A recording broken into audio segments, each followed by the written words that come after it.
is Eleanore Guthrie.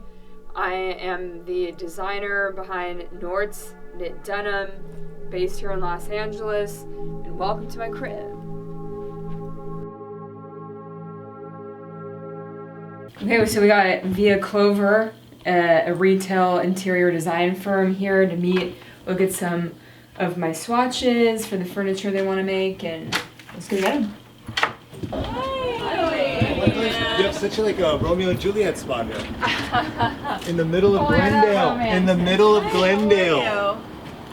Echo Park. Hey. But nice to meet you. I thought it was Glendale. Nice to meet you, Is it Echo Park? Yeah, it's been how many years? Like 5 or 6, something like that. This is Paula, Hi. How are you? I'm Lauren. So nice to meet you. Pleasure. Yeah. Hi, Carly. We're so excited to be here.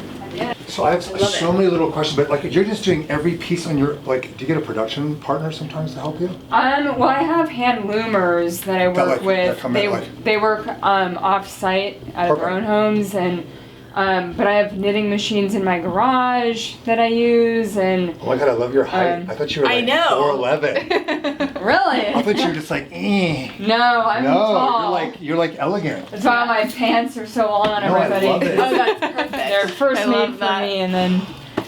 And then your new stuff that you've been coming out with, like the top you're wearing now. Yeah, like the tweed. Yeah, I like that one. Does Instagram fuck with you because you'll say skin and all stuff like that? Oh yeah, no, I'm like shadow banned or something. Like really? I can't tag the animal skins. But it's such a creative take. I know. I'm like, it's cruelty free. Yeah. Like, why are you guys shadow banning me? Like, I can't tag it. And then anytime I have like skin in the caption, I feel like it particularly does not get viewed by many people. I know, it's a trip.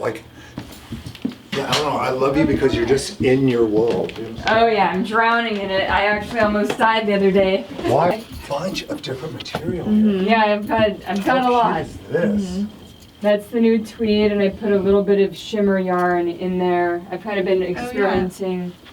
Oh, those are cute too. Yeah, I'm just some of the shimmer. And you're from LA? Yeah. Where did you go to high school?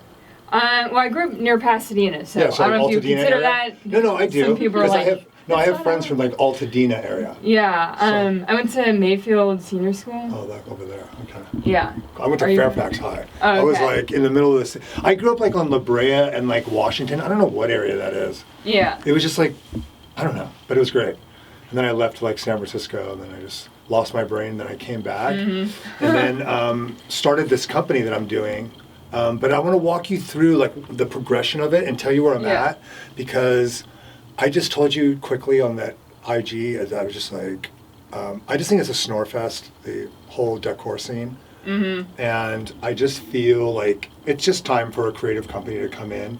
I don't know if you realize it, but if you're looking at furniture brands, they're just big marketplaces. I don't know who the brands are. Where's the brand around the person that's making the table? So we're like you, where we have the capability of doing short runs with any ideas we have, and if something hits, great, I'll explore producing a lot of them.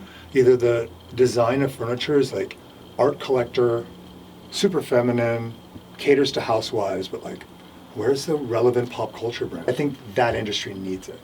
So that's basically why I'm reaching. I'm just great, I love everything you do, and I'm I wonder if I transfer stuff, obviously you can cover things, but I wonder how far I can push. And remember, these could be made to order. We don't have to push ourselves to make quantity. I know you do retail design, right? Yes, but retail has now crossed over to hospitality, residential. So think about it. Hospitality is trying to collaborate with brands to basically make experiences. So yeah, I've been reading about that. Yeah. Lately, but that's always kind of been a sort of a thing. But right now, it seems to be more on people's minds as we've come out of the pandemic. Totally. People are traveling, they want to get closer to their customers. And then once I figured out, we got really good at technique, year 7 of making things, I was working with all these designers, and I'm God, these designers, they're not technical, they're ambitious Instagram sort of inspired designers that, and Carly will even say when they leave architecture school, they're just not good at zeroing in. They don't know how to make things from the inside out. Yeah, it's not engineering, it's more design. perfectionist. You know, in a perfect world, you would be technical first and then you would incorporate design. And that's what we did. So I waited a long time, which I feel that's where designers right now are like super ambitious, but they don't get the resources. They don't know like how to make things. And a lot of times these designs are like way inflated over budgets. So we come in as this team that like, we used to be a fabrication team. Now we've incorporated design. And do you know what I'm saying? So now we're getting a lot of work. So it was really cool meeting up with Via Clover because they're the first company that has approached me about using my fabrics for furniture making and getting into decor, making home goods and whatnot has been something I've wanted to do for years and have dabbled a little bit in it, but I want to get more into it. So I'm pretty excited about what they want to do with me. I found this chair on the side of the road. And thought it would be a great free frame for me to test out some reupholstering skills and just furniture design in general. So I took some scrap cushion, cut it up, wrapped some crocodile skin around it, and voila, we got a chair that actually supports all sorts of different sizes of people. I've yet to make a cushion for the back side of the chair, but that's to be continued.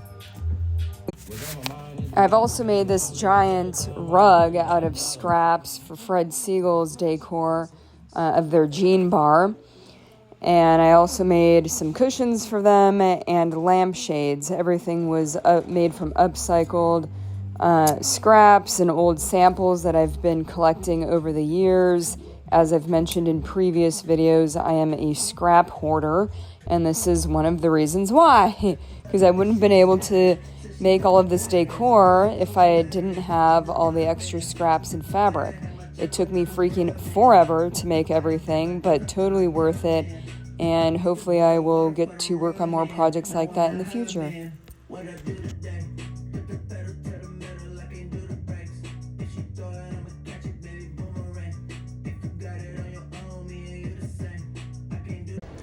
Here, just dropping off the final pieces for the Fred Siegel jean bar launch, which I'm making a lot of the decor for, as well as a handful of designs. So let's take a peek.